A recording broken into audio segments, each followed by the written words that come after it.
Welcome, dear listener, to another quiet journey into the past.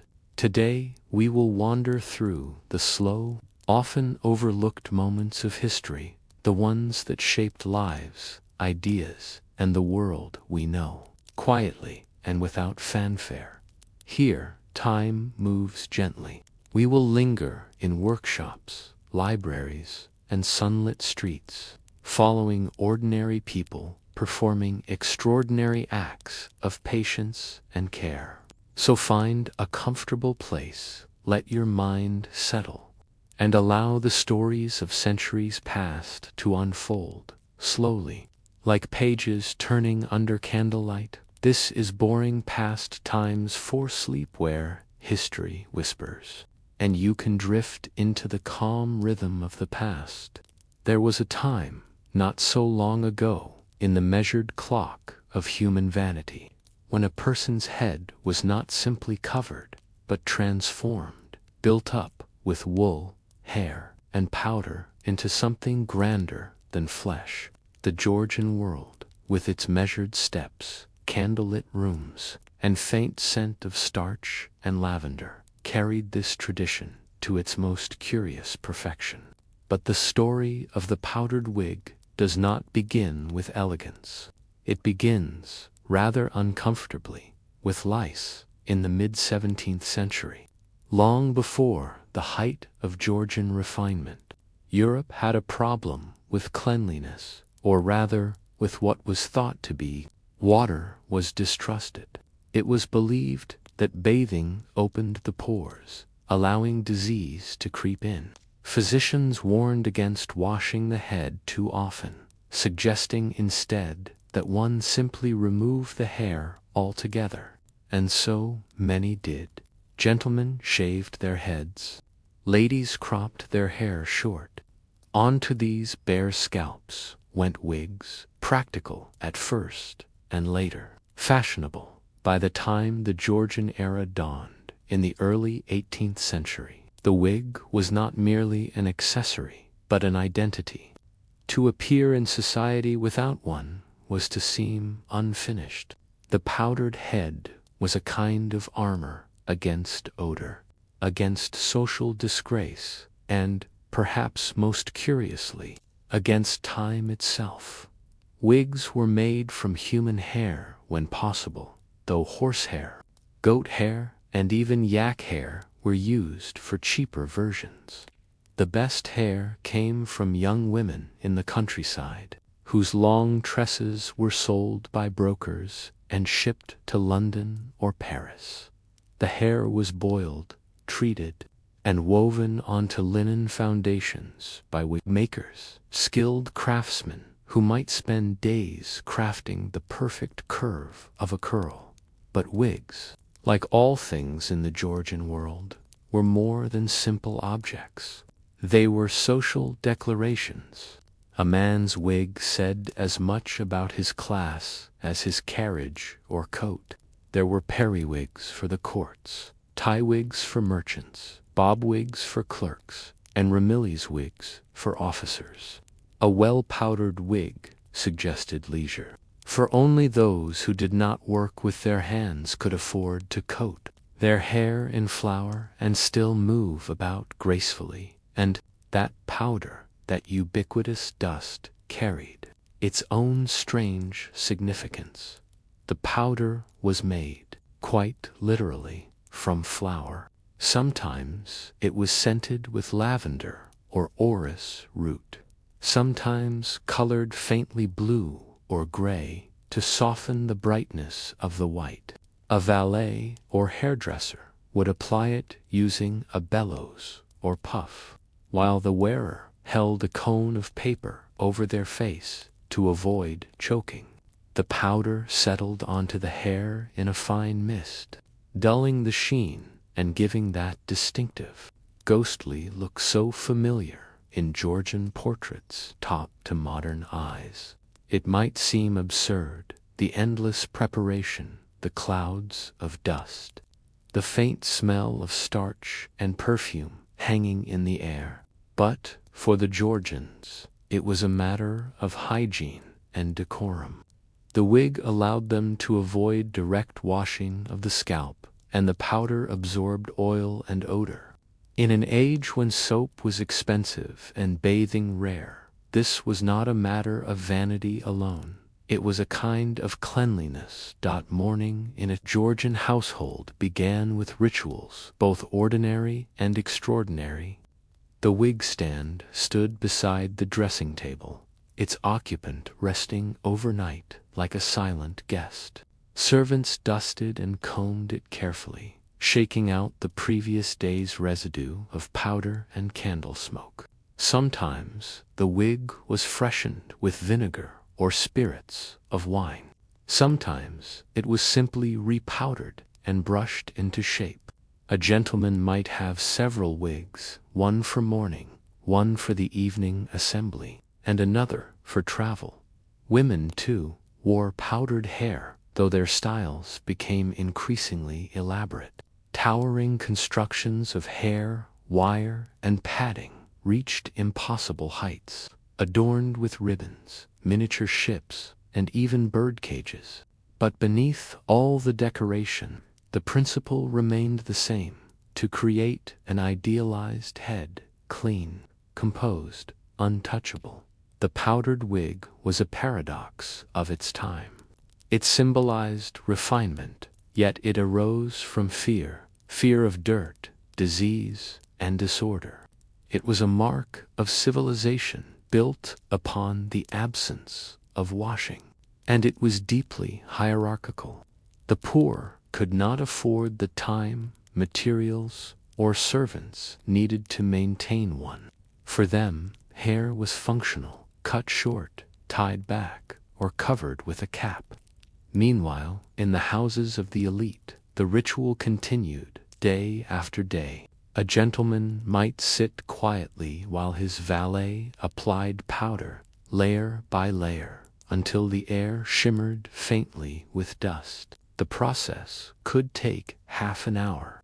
Powder clung to the walls, settled on the furniture, and coated the skin. Some complained of the constant mess. Others grew so used to it that a house without the faint smell of hair powder seemed oddly lifeless. Of course, all rituals breed industries. The Georgian powder craze led to an entire economy of perfumers, wig makers, and powder mills.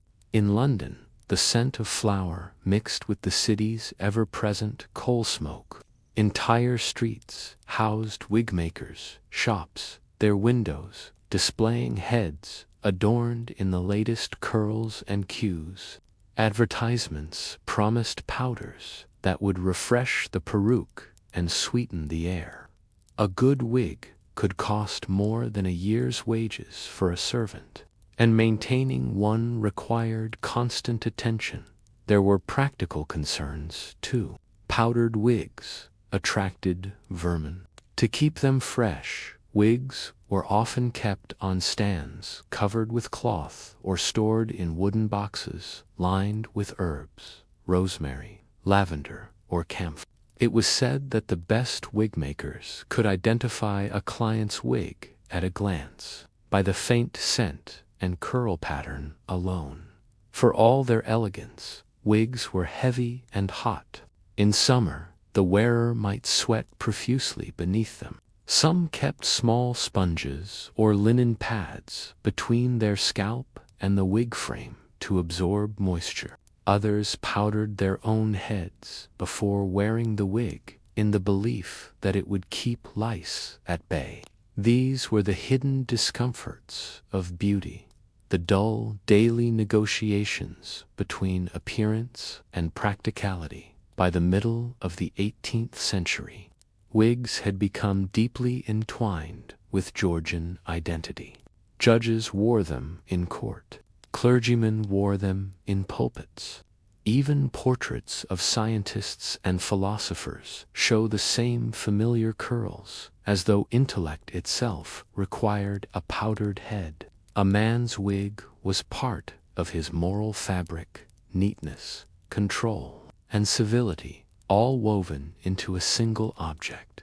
And yet, as the century progressed, cracks began to appear in this powdered perfection. Hair powder was expensive, and the taxes levied upon it later would make it even more so. Natural hairstyles began to return, especially among younger men who favored simplicity and ease. In France, where fashion always teetered on the edge of excess, the revolution would soon make powdered wigs a symbol of aristocratic arrogance. But that is a story for another section. For now, the powdered world remains intact, its white dust glimmering faintly in the candlelight, its quiet rustle of linen and lace carrying the rhythm of a society that measured its worth in curls. Imagine it for a moment. The stillness of a Georgian morning, the soft scrape of a brush through hair, the faint hiss of powder from a bellows. Outside, the city begins to stir horses on cobblestones, a distant bell. Inside, the ritual continues, slow and careful, preserving the illusion of cleanliness and order. The powdered wig was not just fashion. It was an idea that beauty could be manufactured, that odor could be conquered, that time itself could be tamed by routine and starch. It was, in its way, the perfect expression of an age that prized control above comfort.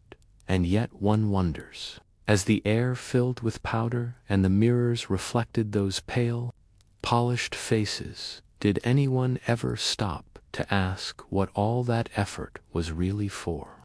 Was it truly cleanliness they sought, or merely the appearance of it? By the middle of the 18th century, powdered wigs had become as essential to Georgian life as candles and clocks. They framed conversations, presided over legal judgments, fluttered in the candlelight of assemblies, and appeared in portraits that would outlast the heads they adorned. The powdered wig had ceased to be merely an accessory. It was now a symbol of order in an age that valued appearances above all else. To understand the hold of this fashion, one must imagine a Georgian street at midday. The cobblestones are uneven. The air carries the smell of horses, coal smoke, and roasting meat. Along the thoroughfares move figures in tricorn hats, silk coats, and, almost universally, wigs dusted to a faint pallor.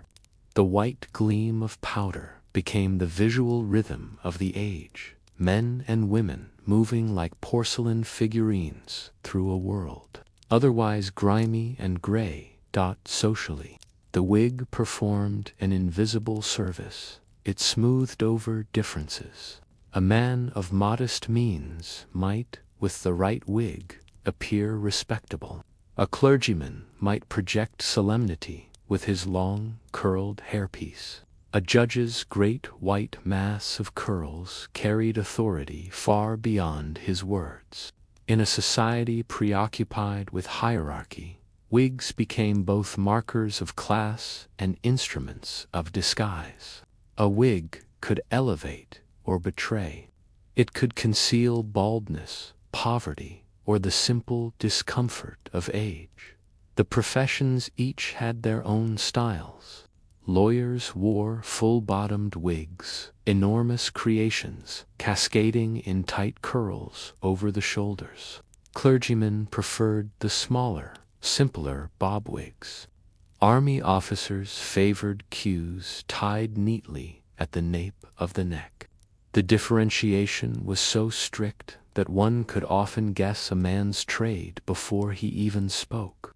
Wigs, in their quiet way, organized society. The making of these wigs became a complex art, and the craftsmen, the perruquiers, enjoyed considerable prestige. A master wig maker might employ dozens of apprentices, each trained to wash, comb, weave, and curl hair to perfection. The process could take days. First, the hair was sorted and boiled. Then, using heated curling irons. Each lock was shaped and sewn onto the linen foundation. The wig was dressed on a wooden block resembling the client's head and powdered until it gleamed faintly gray. Wig makers also served as barbers and hairdressers, maintaining an intricate calendar of visits. The wealthy might have their wigs attended to daily. Those of lesser means sent theirs to be refreshed weekly. Powdering was a messy affair. Clouds of flour hung in the air, settling on drapes, chairs, and faces. Servants were often left to clean the residue from every surface. In grand houses, separate powder rooms were built for the purpose, with tiled walls and small ventilation vents to keep the fine dust from spreading through the home. Women's hair, though technically not wigs in the same sense, was subject to similar rituals. Hair was pulled, patted, and arranged over wire frames until it reached astonishing heights. Once powdered and decorated, it could not easily be taken down. Ladies often slept with their hair structures intact, protecting them with linen caps and stiff pillows. The result was a constant, low-level discomfort, accepted as the price of beauty. Vermin were not uncommon, and perfumed oils were used to mask odors and discourage pests. A faint, sweet scent of orris, root, and vinegar hung perpetually about these coiffures, a fragrance both delicate and decaying. If all this seems excessive, it must be remembered that cleanliness in the Georgian sense did not mean what it means today. It was less about washing and more about maintaining appearances. Linen, rather than skin, was washed frequently. Fresh linen signified purity. So long as one's shirt and cravat were clean, one could consider oneself hygienic. The wig, powdered and perfumed, extended this illusion. It projected control, a head untroubled by sweat or oil, frozen in eternal composure. There was, too, an unspoken moral dimension to this ritual. Disorderly hair suggested disorderly conduct. A well-powdered wig implied discipline, restraint, and respectability. Even the act of sitting patiently while a servant or hairdresser tended one's appearance reinforced social hierarchy. The wig, in other words, taught obedience, both to fashion and to the rhythms of a world that prized decorum above comfort. Every object in Georgian life reflected this ethos of discipline. Candles were trimmed to burn evenly. Clocks wound at precise hours. Gardens shaped into geometric perfection. The wig was part of that same logic, an attempt to tame nature, to impose symmetry upon the wild. And like those manicured hedges, it required endless upkeep for servants. The maintenance of their masters' wigs was a constant duty. Hair powder had to be mixed daily, flour sifted through muslin, sometimes blended with powdered starch or perfumed with lavender. Powder puffs were refilled, bellows repaired. A careless valet who applied too much powder risked ruining the wig's texture, or worse, the master's temper. The powder would cling to the skin and clothing, creating a halo of dust that followed its wearer through the day. Many men carried small brushes to tidy themselves discreetly. Even so, carriages, theaters, and dining rooms were often hazy with powder, especially during crowded assemblies. Outside the grand houses, the wig's shadow extended into every trade. Street vendors sold second-hand perukes, cleaned and recurled for those who could not afford new ones. Hair collectors roamed rural markets, buying cut locks by the pound. Advertisements appeared in newspapers offering real foreign hair, never worn in the ports. Barrels of human hair arrived from Italy, Poland, and the Low Countries, to be sorted and prepared for London's eager clientele. In this bustling world of trade and vanity, the wig became an unlikely symbol of industry.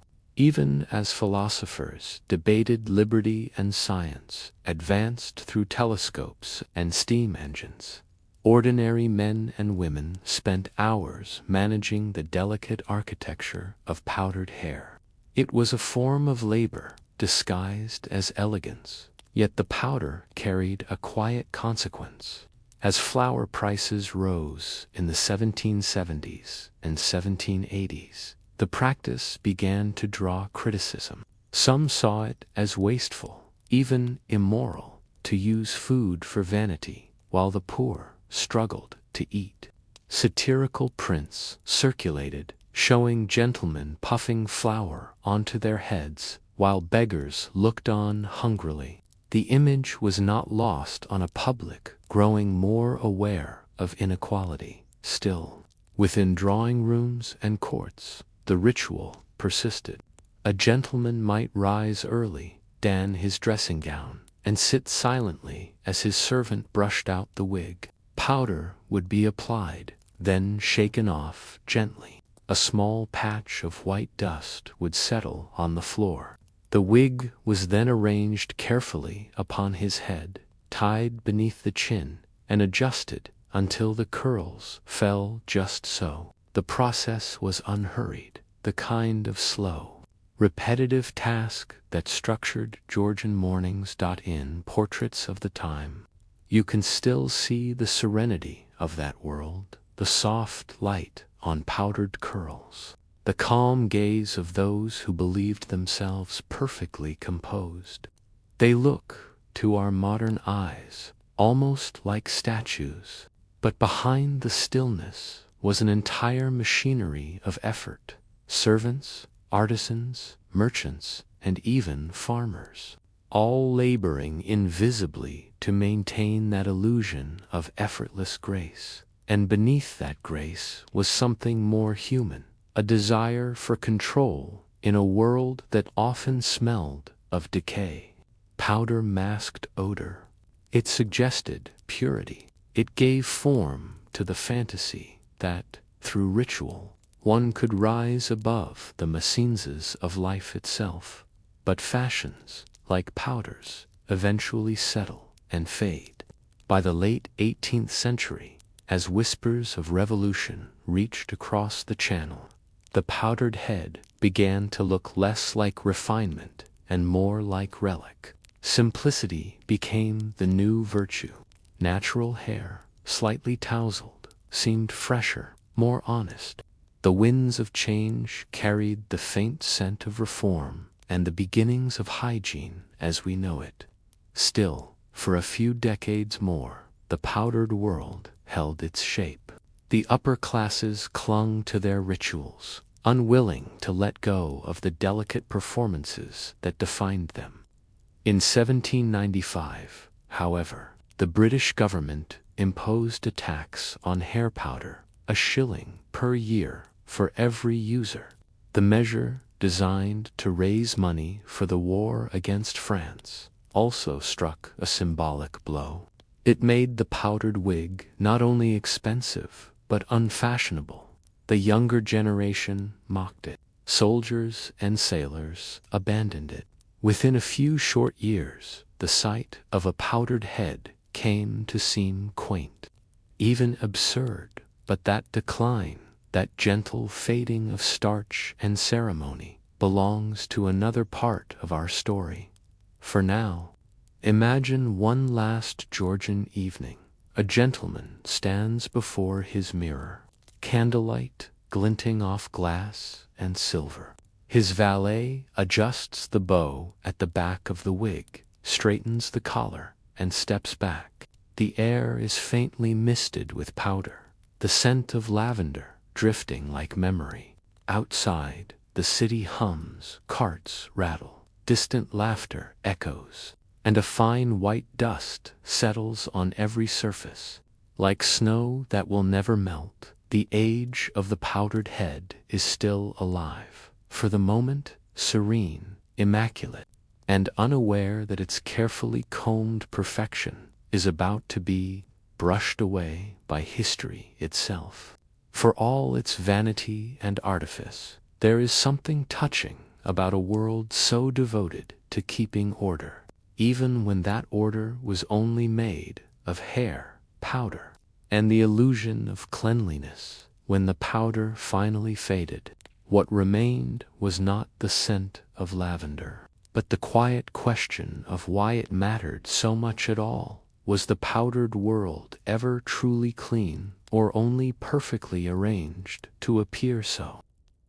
The powdered age did not end suddenly.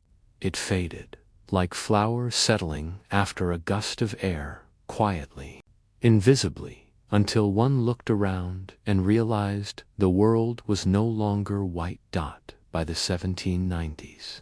The wig had begun to lose its hold on Georgian society. What had once been a symbol of refinement became a relic of another generation. The reasons were many: economic, political, and practical, but underneath them all was a slow change in how people understood what it meant to be clean. The first blow came from war. When Britain went to battle with revolutionary France, powdered wigs became an emblem of the old order. The powdered head, with its careful curls and formal bows, was associated with the very aristocracy the French sought to overthrow. To wear one even in London began to feel faintly outdated, a sign of loyalty to a vanishing world. At the same time, the tax on hair powder in 1795 dealt a more literal blow. It was a small tax, 1 shilling per year, but symbolically it mattered. Younger men, eager to appear modern and patriotic, renounced the powder entirely. Newspapers reported pledges called the anti-powder clubs, whose members swore never to wear the stuff again. The white cloud that had once hovered over Georgian mornings began to thin. Portraits of the era show the change clearly. Where once the faces gleamed pale beneath high-piled wigs, now the hair appears natural, shorter, darker. A faint sheen replaces the matte finish of powder. The lines soften, the artifice relaxes. Even the posture changes, less stiff, less ceremonial. The world was learning to breathe again, uncoated, but the end of the powdered wig was not simply a matter of fashion. It was part of a larger transformation in how people thought about their bodies. The late Georgian and early Regency years saw the quiet beginnings of modern hygiene. Soap became cheaper and more available. Water, once feared as a carrier of disease, was cautiously welcomed as cleansing. Physicians began to recommend regular washing. A clean scalp, once considered dangerous, was now desirable. For the first time in centuries, people started washing their own hair. It was a small revolution, private, domestic, and largely unrecorded, but it changed everything. The head, once hidden beneath layers of hairpieces and powder, became a site of personal care. Brushes and combs were redesigned. Hairdressers turned their skills from wig maintenance to natural styling.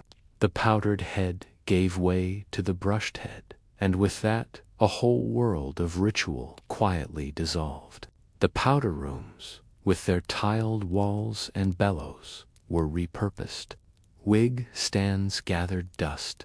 The trades that had sustained the industry, hair collectors, powder merchants, perruquiers, dwindled. Some adapted, selling hair tonic or perfume instead. Others simply vanished. leaving behind only the faint smell of starch and lavender in the corners of old shops. Yet not everything disappeared. Certain professions, particularly in law and the clergy, clung to their wigs. In British courts, even today, judges and barristers wear them, ghostly survivors of the powdered age. Their presence seems almost ceremonial, as if to remind the living that the past, though powdered and peculiar, still presides quietly over the present. The shift from powder to soap marked more than a change in fashion. It marked a change in the idea of cleanliness. Powder had been about concealment, covering odor, masking oil, creating a visual perfection. Soap, on the other hand, promised purity through removal. It was an act of exposure, not disguise. To wash was to admit that one was dirty, a humble but honest confession that contrasted sharply with the powdered pretense of the Georgian elite. This new kind of cleanliness also altered how people thought about morality. Where once polished surfaces and powdered wigs symbolized order and virtue, the coming century would prize simplicity and sincerity. The Romantic poets mocked artificiality. Philosophers spoke of natural man. The age of appearance gave way, slowly, to the age of authenticity. It was as though the entire world had tired of the starch and was ready to breathe. Still, nostalgia lingered. Older Georgians, accustomed to their daily rituals, found the bare head disconcerting. Without powder, the air smelled different, raw, human, unperfumed. Mirrors reflected something unfamiliar. Real hair, unfiltered light, the marks of age and time. For some, it was liberating. For others, it was faintly unsettling. The powder, after all, had offered a kind of protection, not only against odor, but against the awareness of one's own impermanence. In diaries and letters from the late 18th century, you can sense this ambivalence. One London gentleman wrote, "I feel myself unmade, as though I had gone out without my face." Another remarked that the new unpowdered heads made people look vulgar, unfinished.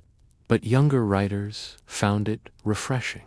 A fresh, natural head of hair seemed to belong to a new world, cleaner, freer, more alive. Perhaps that is the most poignant part of the powdered wig's story. It was an illusion everyone agreed to maintain, a shared fiction of cleanliness that made life a little more bearable in an age when filth was unavoidable.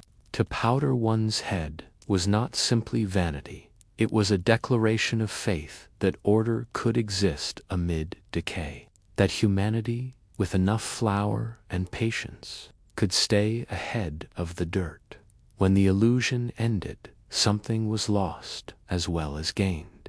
The powdered world had been artificial, yes, but it was also careful. Its rituals gave shape to the day, lent rhythm to life, and linked people in a chain of silent, repetitive gestures, the brushing, the shaking, the bowing of heads under a puff of white. In losing that, the world became freer, but perhaps a little less ceremonious. Even so, traces of that world linger quietly in modern habits. When we dust powder on our faces, perfume our hair, or smooth our reflection before a mirror, we echo the old rituals of the powdered age. We still chase an impossible cleanliness, only now it comes bottled in shampoo and scented in citrus rather than lavender and starch. The wig is gone, but the impulse remains to cover, to perfect, to tame. The historian looking back at this world sees not absurdity, but logic. The logic of people doing the best they could with what they understood. Disease, odor, and decay were constant companions.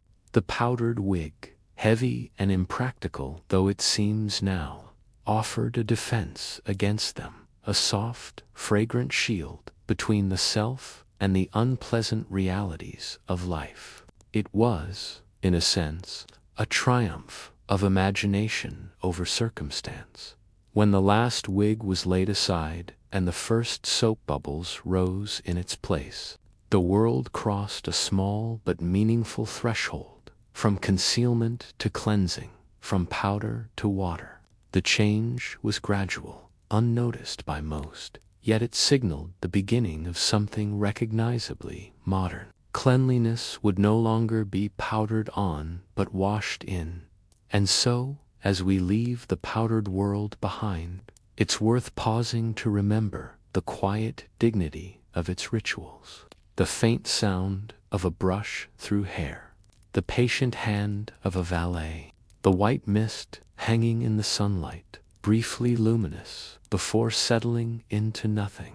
History rarely preserves such small moments, yet it is in them that an age truly lives. When you think of the Georgian world now, its grand houses, its candlelit parlors, its powdered faces, imagine the silence that came afterward, when the powders were put away and the wigs were left to rest on their stands. The air would have smelled slightly of flower and perfume, fading slowly into dust. The mirrors would have reflected a cleaner, plainer truth. And somewhere in that quiet room, a question might still linger, faint but persistent. Like the last trace of lavender in an empty drawer, was the powdered world ever about beauty at all? Or was it simply humanity's tender way of keeping itself together amid the unwashed chaos of its time? If you were to walk through a Georgian street at midday, you would smell it before you saw it. The city was a mixture of contrasts, perfume and dung, lavender water and coal smoke, rose oil and rot. Every scent told a story, and none of them could be ignored. The 18th century was an age that lived by the nose. To breathe was to participate in public life, willingly or not. Streets were lined with open sewers. Refuse carts trundled slowly through markets. Butchers hung their wares in the open air, and fishmongers salted their stock where the gutters ran. Amid this pungent symphony, the Georgians learned a strange skill: to coexist with stench by covering it. And so began what might be called the scented defense, the daily, deliberate art of masking odor with fragrance. Perfume, in the Georgian sense, was not the concentrated liquid we know today. It was a wide category of concoctions, oils, vinegars, pomades, sachets, and waters, all designed to improve the air. The most fashionable came from France: eau de cologne, eau de rose, eau de fleur d'orange. These were not only pleasant, but thought to be medicinal. Good smells, it was believed, could protect against disease. This belief came from an older fear, the miasma theory, the idea that sickness spread through foul air. To survive, one must keep the nose safe. The best defense, naturally, was to surround oneself with pleasant scent. A perfumed body was not only attractive but fortified, its owner enveloped in an invisible shield of cleanliness. In every Georgian household, one could find the tools of this scented war: pomanders, small spheres of precious metal or carved wood, pierced with holes, held mixtures of herbs and spices, cloves, cinnamon, ambergris, and musk. Some were worn around the neck, others were carried in pockets or suspended from chatelaines at the waist. They were both jewelry and protection, symbols of health as much as taste. Ladies carried vinaigrettes, tiny silver boxes lined with sponge soaked in aromatic vinegar. When the streets became overwhelming, they could raise the vinaigrette discreetly to the nose and inhale safety. Gentlemen, too, kept scented handkerchiefs, doused in cologne or lavender water, to press against their faces when passing through crowded areas. The smell of perfume became the smell of self-preservation. The making of scent was both art and science. Perfumers were chemists, working with oils and distillations in back rooms filled with glass vessels and brass alembics. In London, they clustered near Covent Garden, selling waters, essences, and pomades to the city's fashionable elite. In Paris, the Rue Saint-Honore glittered with perfume shops, their windows filled with ornate bottles and gilded labels. The ingredients were astonishingly varied. Rose petals from Provence, lavender from Kent, orris root from Florence, ground and aged until it smelled faintly of violets, musk from deer glands, ambergris, that strange waxy substance found in the bellies of whales, prized for its warm, lingering sweetness. Each scent carried a geography, a trace of somewhere distant and faintly exotic. Perfume was not simply applied, it was staged. A Georgian dressing ritual might begin with a scented glove. Gloves, made from fine kid leather, were softened and perfumed with oils of jasmine or bergamot. Then came the hair, lightly dusted with powder, scented with orris or rose. The skin might be dabbed with eau de cologne, the wrists brushed with pomade, and the clothes freshened with sachets of dried herbs sewn into hems and pockets. By the time one left the room, the body was less a person than a carefully balanced bouquet. But not everyone approved. Moralists of the time wrote long, weary essays condemning the luxury of perfume as effeminate or deceitful. They argued that scent concealed moral decay, that those who smelled too sweet might have something to hide. Yet even the critics could not escape it. The perfumed world was inescapable. The air of the Georgian drawing room, heavy with wax and flowers, became as much a mark of status as silk or silver. Perfume also entered the world of letters. It was common for lovers to scent their correspondence, sealing wax and paper carrying traces of amber or violet. The scent lingered for days, even weeks, a ghost of the sender's presence. To open such a letter was to enter a small, private world of memory and imagination. The past, in those moments, did not fade. It evaporated slowly. Beyond vanity, perfume had practical uses. Vinegar-based waters were sprinkled on floors to sweeten the air. Lavender sachets were stored among linens to repel insects. Orange peel and cloves hung in sick rooms to ward off contagion. Hospitals burned rosemary and juniper. Even in death, scent was part of ceremony. Funerals were perfumed with hyssop and bay, a final attempt to soften decay. It's easy, perhaps, to see this as superstition, a perfumed denial of the unpleasant. But it was also a kind of early science. Without knowledge of germs, the Georgians relied on their senses.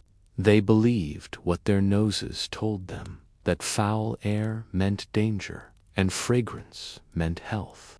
It was not entirely wrong. Many herbs they used, lavender, rosemary, clove, do contain antiseptic oils.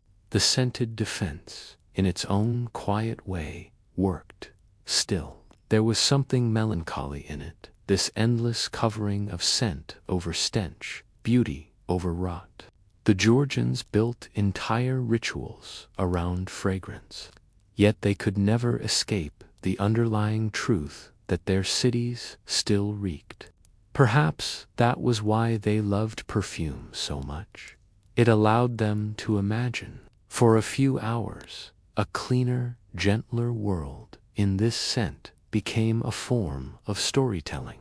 To smell of roses was to declare oneself delicate. To smell of amber was to suggest mystery. To smell of lavender was to be respectable and calm.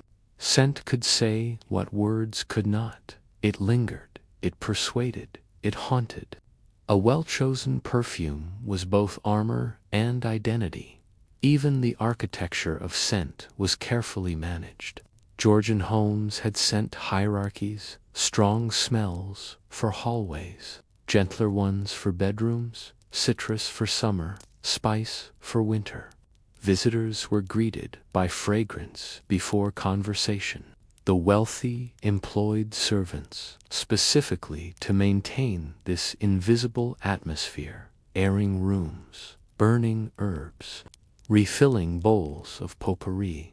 The recipe books of the time reveal the domestic side of this scented culture. One might find instructions for a water to sweeten the hands, made of orange flower, clove, and rose, or a pomade for the hair, combining bear fat, or a wash for the face, containing wine and almond oil. The language is gentle, domestic, almost sleepy, the tone of someone trying to hold onto comfort in a world that would not stay clean.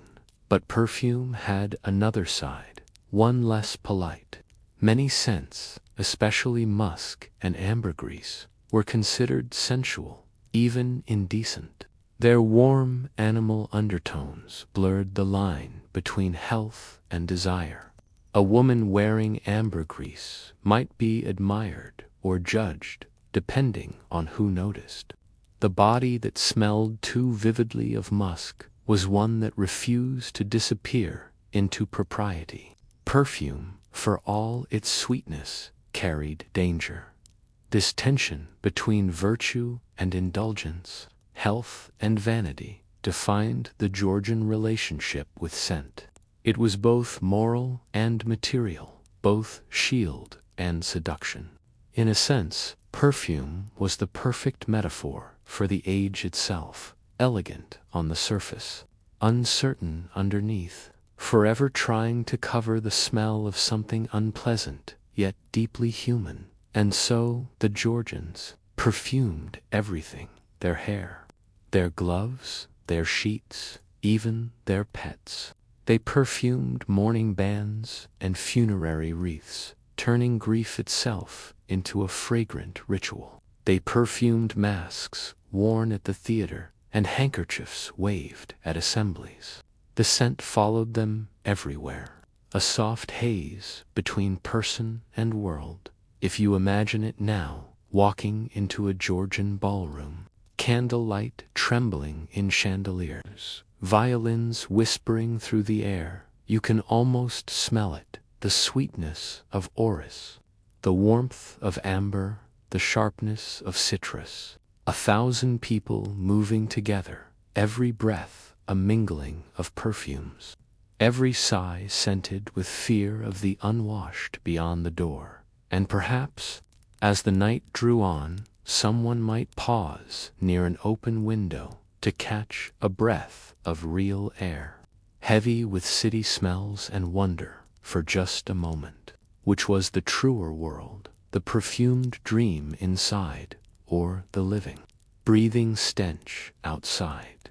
The Georgian battle against odor was never truly won.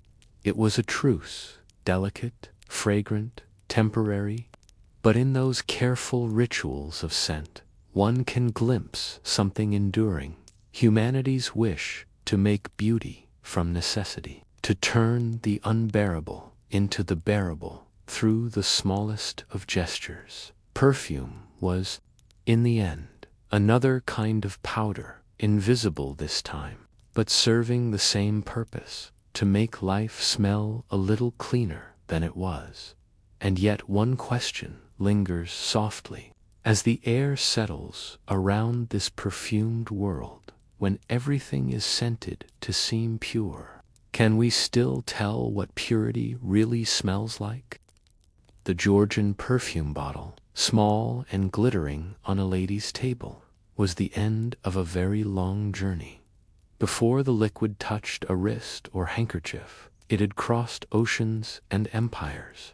Every drop of rosewater, every grain of musk, every shard of ambergris came from somewhere unimaginably far away. The world, in the 18th century, smelled of travel, of ports, ships, and the mingling of countless trades. Perfume, in its quiet way, was one of the first global industries, the ingredients that gave Europe its fragrance were gathered by hands that most Georgians would never see. Cloves from the Moluccas, cinnamon from Ceylon, sandalwood from India, benzoin from Siam, frankincense from Arabia, lavender and rosemary from English hillsides, their oils distilled and packed into casks for London merchants. The perfume bottle was, quite literally, a miniature map of empire in London. The air around Covent Garden was sweet with distillation. Rows of apothecaries and perfumers boiled herbs in copper stills, blending the products of faraway colonies into scents for the wealthy few. They labeled their bottles Oriental, Ceylon, Muscadine, or Arabian. The words themselves became perfumes, exotic, shimmering, slightly unreal to the Georgian mind. Scent and geography were inseparable. A fragrance did not simply please, it transported. To smell of amber was to conjure the East. To smell of myrtle was to recall the Mediterranean. Perfume was a kind of time travel and geography lesson, wrapped in glass and fantasy. Yet this perfumed dream depended on trade networks that were anything but elegant. Ships sailed months across dangerous seas to deliver those fragrant cargoes. The same vessels that carried tea and sugar also carried oils and spices. Behind every vial of rose attar lay the labor of thousands: farmers, gatherers, distillers, sailors, and merchants, each adding a trace of their world to the final scent. In the fields of Provence, rose harvest began at dawn. The petals had to be gathered before the sun touched them, or the oil would evaporate. Workers moved quickly, stooping low, their fingers red from thorns and sap. Thousands of petals yielded only a few ounces of oil, a faint golden liquid that perfumers called attar of roses. It was precious, fragile, and immensely costly. The attar would be sealed in tin flasks and sent to Paris or London, where it might fetch more than its weight in silver in India. Sandalwood trees were felled for their inner heartwood, which exuded a creamy, enduring fragrance. The wood was carved, powdered, or boiled to extract its oil. It became the base for many perfumes, its scent both grounding and sacred. Traders carried it through Goa and Calcutta, where British merchants awaited it eagerly. Scent, after all, sold as well as silk. Then there was musk, the most controversial of all. Drawn from the gland of a male deer found in Tibet and Central Asia, musk was so potent that a single grain could perfume a room. The process of obtaining it was brutal. Animals were hunted nearly to extinction, but musk's allure was too strong to resist. Its warm, animal sweetness became the backbone of Georgian perfumery. The invisible signature of wealth, ambergris, too, had a strange and wandering life. It was not mined or farmed, but found floating in the sea or washed onto beaches.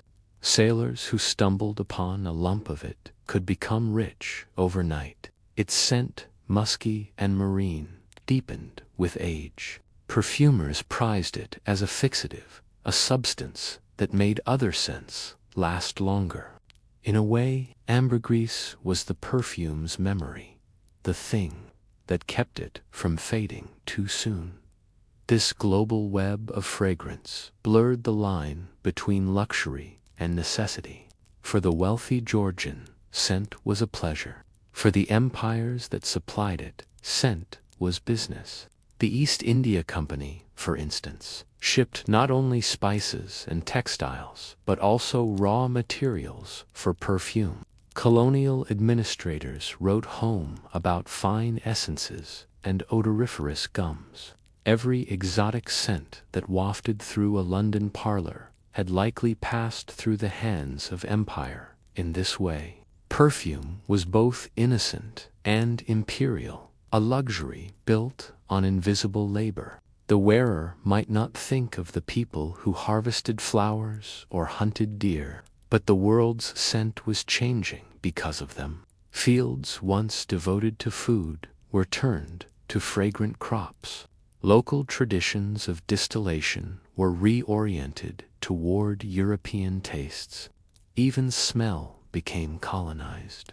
Perfumery also reflected the scientific ambitions of the age. Chemists began to experiment with new ways to isolate scent. Joseph Priestley, better known for discovering oxygen, dabbled in airs and vapors. Others studied how smell could affect mood or memory. There was a growing fascination with the invisible, the idea that unseen particles could shape emotion, health, and even morality. This fascination found its way into daily life. Smelling salts, for example, became popular not only for fainting ladies, but also for anyone wishing to sharpen the mind. They combined ammonia with floral oils, a curious blend of chemistry and perfumery. The Georgian nose was learning to navigate a world of vapors, medical, moral, and aesthetic all at once. The perfumers themselves became small celebrities. Names like Atkinson, Yardley, and Florus appeared on shop fronts and royal warrants. Florus, established in 1730 on Jermyn Street, became the official perfumer to the court. Its founder, Juan Femenius Florus, was a Spanish immigrant who blended Mediterranean citrus oils with English lavender, creating scents that felt both foreign and familiar. The brand still exists today, a surviving trace of that Georgian love of fragrance. Meanwhile, in Paris, perfume and fashion became inseparable. Grasse, once a humble tanning town, transformed into the capital of scent. Its surrounding hills were planted with jasmine, rose, and orange blossom. Distilleries hummed with work. Apprentices stirred copper vats. The air itself was perfumed. When Marie Antoinette entered Versailles, she brought her personal perfumer, Jean-Louis Fargin, who crafted custom scents for her moods and outfits. Her scent wardrobe was rumored to include a different fragrance for every gown. Perfume was no longer just protection from bad air. It was identity, artistry, and politics. To smell of rose was to be refined. To smell of musk was to be daring. To wear the same scent as the queen was to declare allegiance to elegance itself.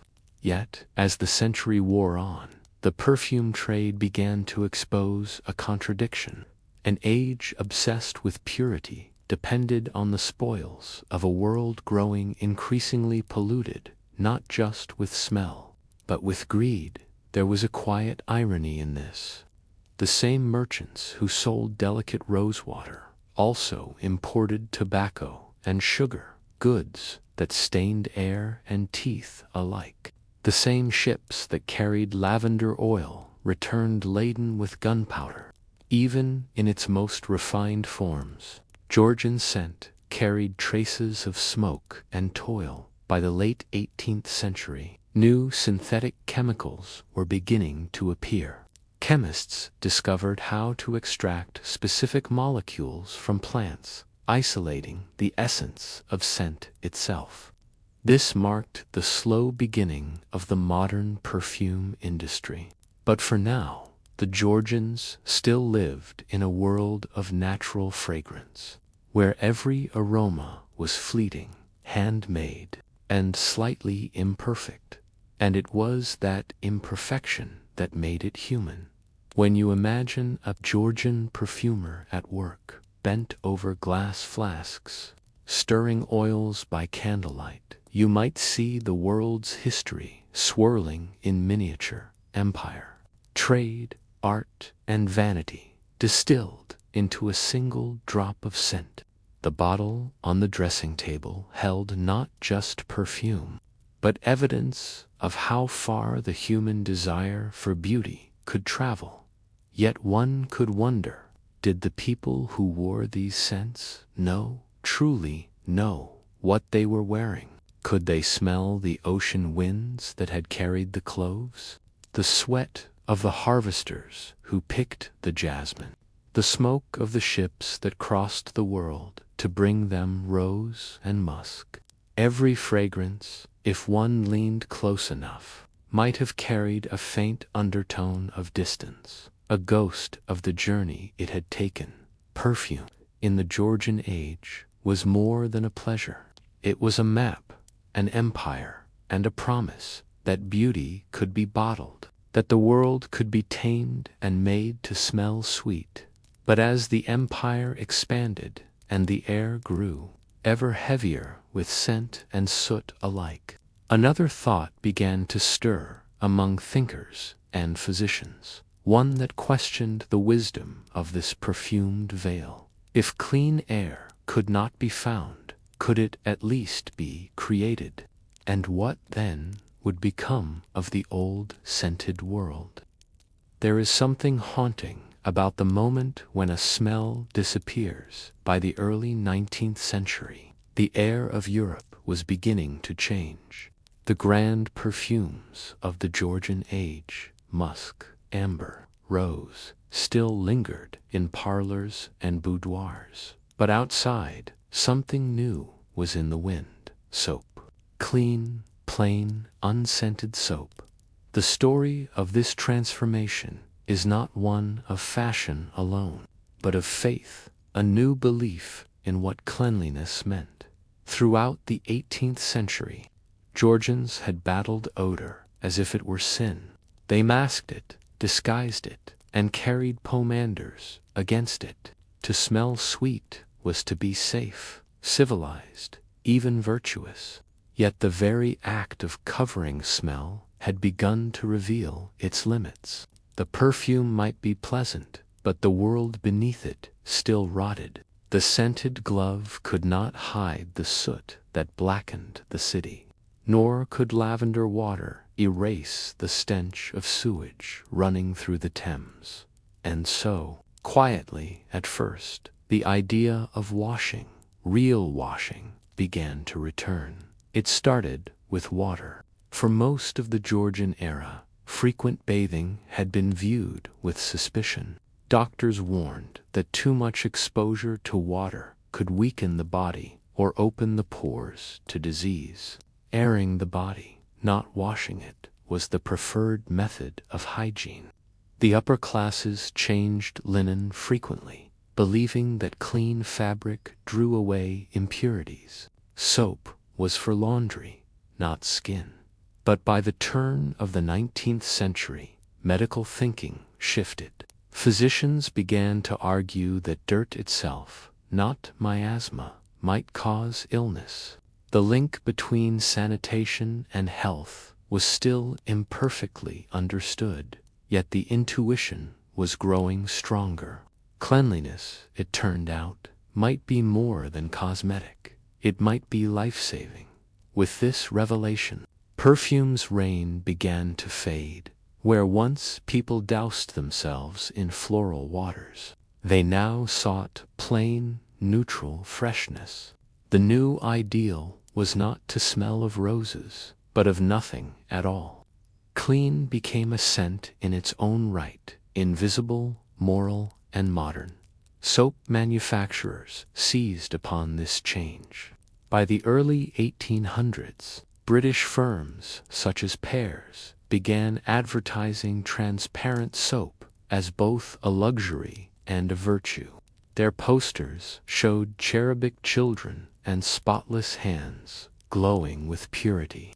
No longer was scent the mark of refinement. Cleanliness was. The perfumed elite gave way to the hygienic middle class. The perfumer's art did not vanish. Of course, it evolved. Fragrance shifted from the body to the room. Instead of perfuming themselves, people perfumed their homes. Scented candles, sachets, and potpourri became symbols of domestic comfort rather than status. Even the word odor, once neutral, began to take on moral weight. An odor was no longer merely a smell, but an offense. Science hastened this change. The new chemistry of the early 19th century could isolate individual scent molecules, the building blocks of fragrance. What had once been mysterious became measurable. The romance of natural perfume gave way to laboratory precision. Yet in the process, the emotional relationship to scent altered forever. It was no longer the work of intuition and imagination, but of formula and control. At the same time, sanitation reform reshaped cities. Engineers like Joseph Bazalgette redesigned London's sewer system, carrying away the waste that had plagued the city for centuries. Streets were paved, drains enclosed, and refuse collected more regularly. The stench that had defined urban life for generations began, at last, to lift. For the first time in history, large numbers of people could breathe air that did not reek. The result was paradoxical. The cleaner the world became, the less it tolerated smell of any kind. The faintest trace of musk or amber now seemed indecent, even unhygienic. The Victorian household was scented not with rosewater, but with soap flakes and freshly laundered cotton. Windows were thrown open, curtains were beaten. Perfume became a whisper, not a presence. Yet something was lost in this victory of cleanliness, a quiet poetry of the senses. The Georgians, for all their faults, had understood scent as something alive. They knew that every smell, pleasant or foul, told a story of trade, of weather, of decay, of desire.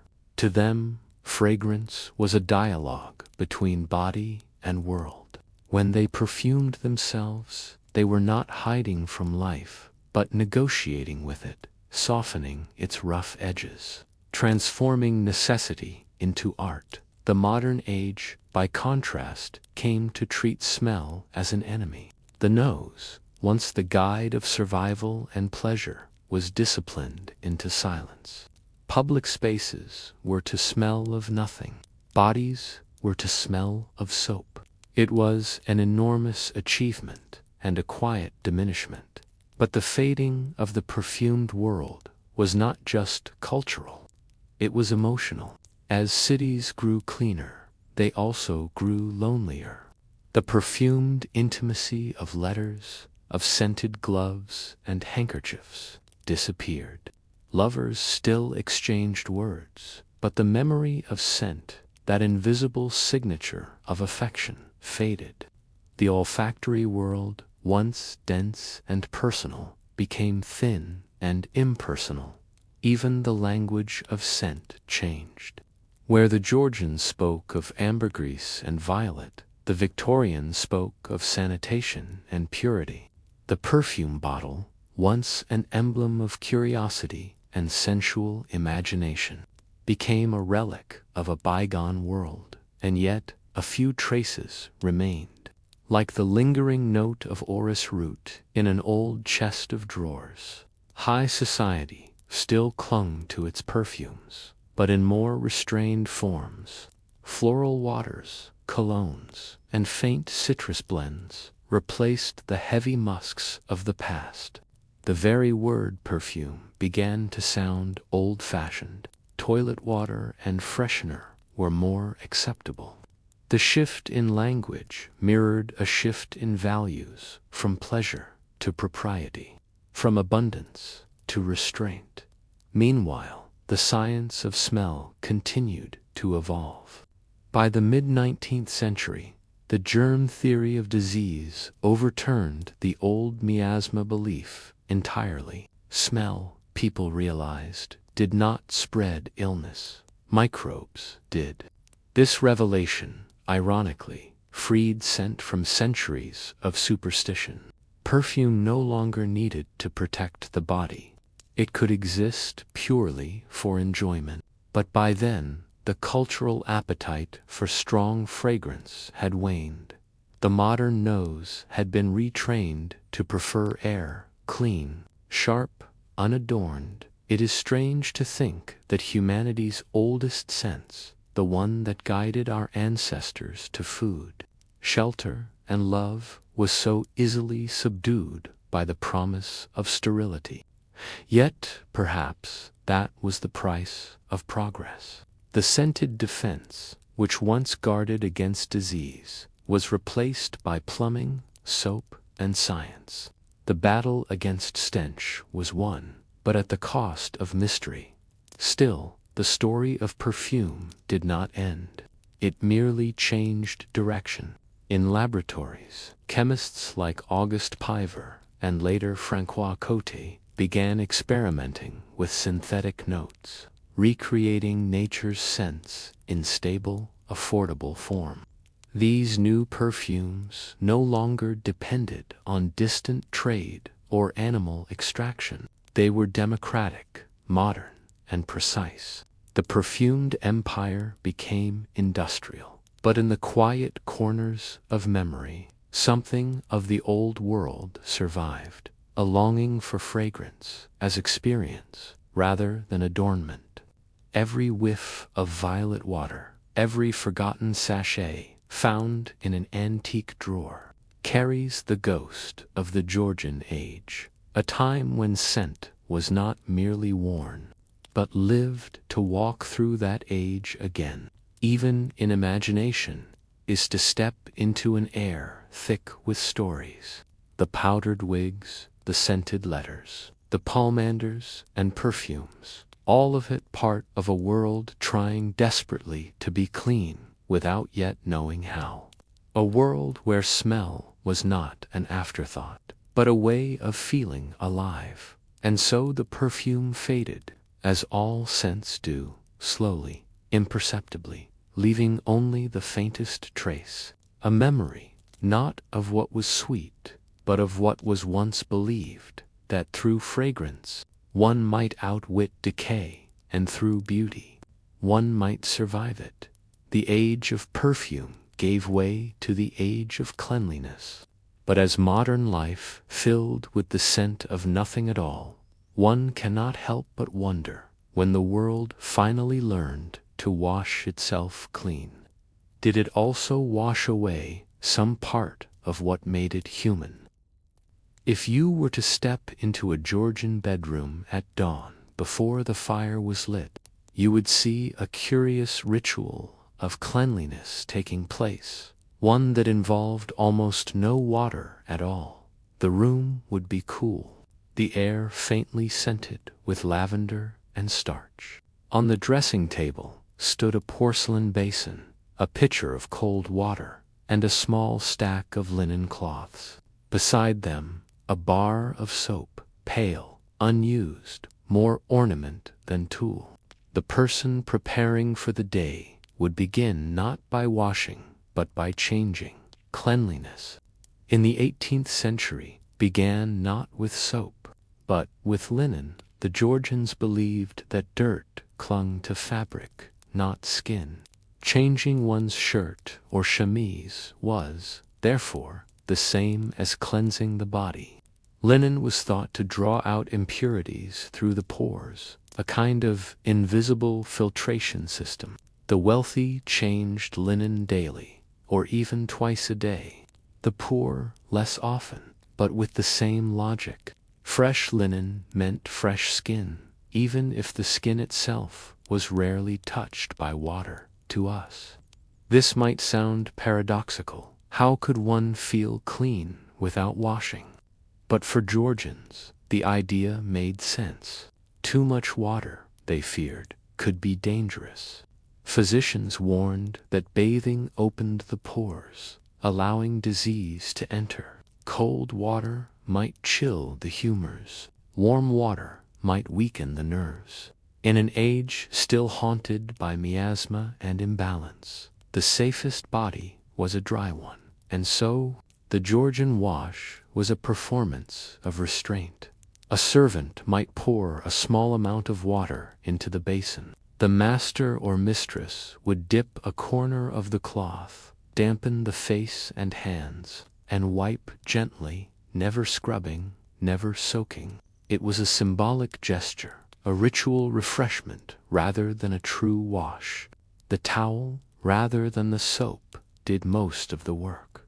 The rest of the body was maintained through linen and powder.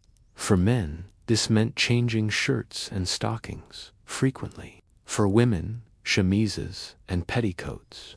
Hair was kept fresh with scented powder and combing rather than washing. Skin was perfumed with rose or orange blossom water. Even the teeth were wiped with powders made of chalk, charcoal, or crushed shells, the early ancestors of toothpaste, but used dry. Soap itself was something of an oddity.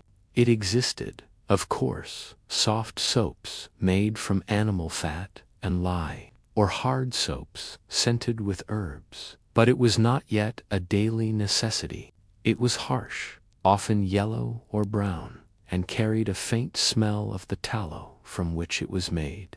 The best soaps came from Castile or Marseille, prized for their smooth texture and faint olive aroma. English soap was improving, but expensive. For most, it was a luxury rather than a staple. The result was a paradoxical society, obsessively concerned with appearance, yet hesitant to touch water.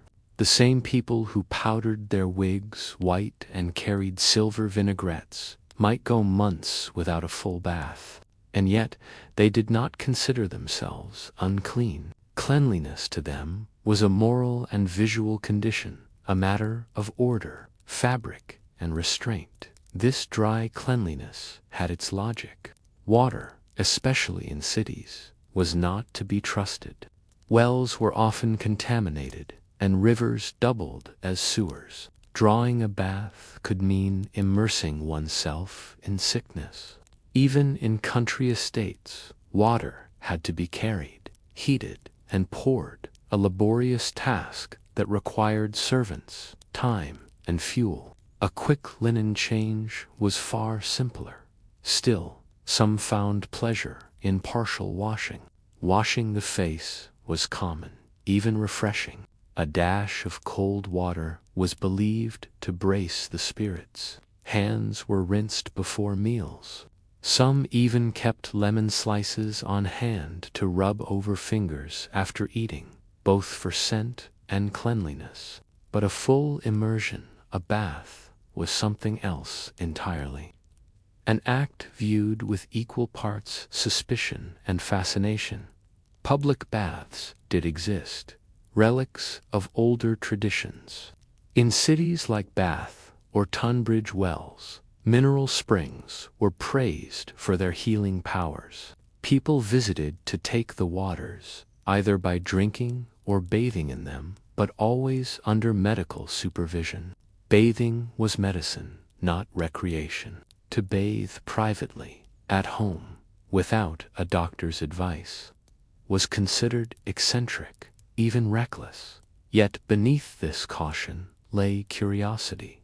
Travelers returning from the East wrote admiringly of Turkish hammams, warm, steamy, scented with soap and herbs. French physicians began to advocate for tepid washing as a way to stimulate the skin.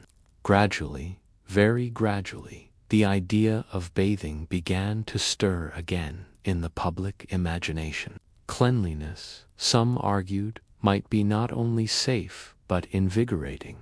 But in most Georgian households, the daily reality remained dry.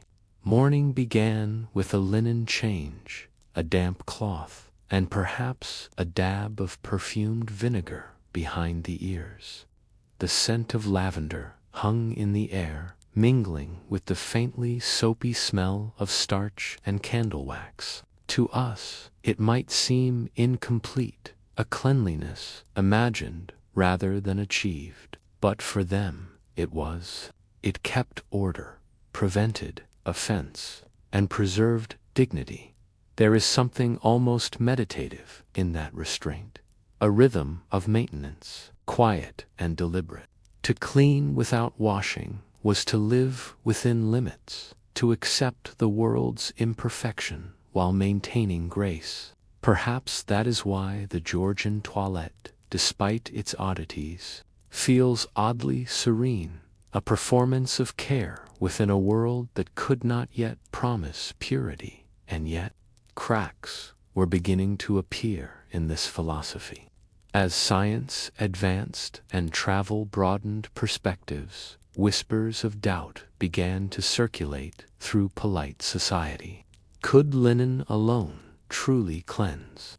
Was water really so dangerous?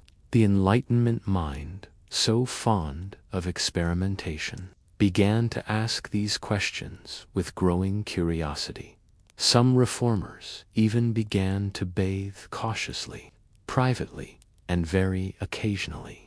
They spoke of refreshing the constitution, strengthening the nerves, and reviving the skin. Doctors like James Curry published treatises on the benefits of cold bathing for health.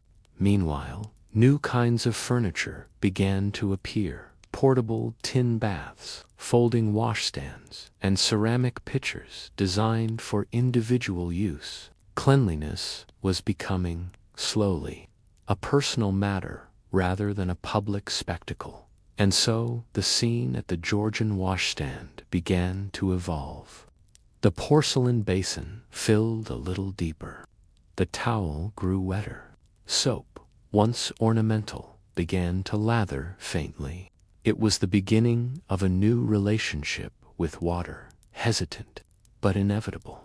One might say that the Georgians were standing at the edge of the bath, toes dipped, uncertain, waiting for the world to change its temperature. They did not yet know that, within a few decades, cleanliness would become not a risk but a virtue, not a luxury but a duty. The moral revolution of washing was coming, slow as water over stone, but unstoppable. For now, though, the Georgian stands at the basin, wringing out a linen cloth, glancing at the bar of soap, and wondering, could a little more water really do any harm? There was a time, not so long before the Georgian century, when to bathe was considered an act of folly. But by the mid-1700s, something was changing. The scent of lavender water was giving way to the faint, steamy breath of warm baths, hesitant, improvised, and quietly revolutionary. It began, as many Georgian fashions did, with medicine. Physicians at spa towns like Bath, Buxton, and Tunbridge Wells began to promote taking the waters as a cure for everything from gout to melancholy. The ritual was part science, part spectacle.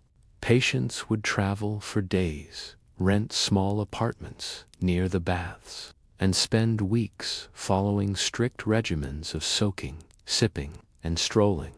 The mineral waters were believed to cleanse the body from within.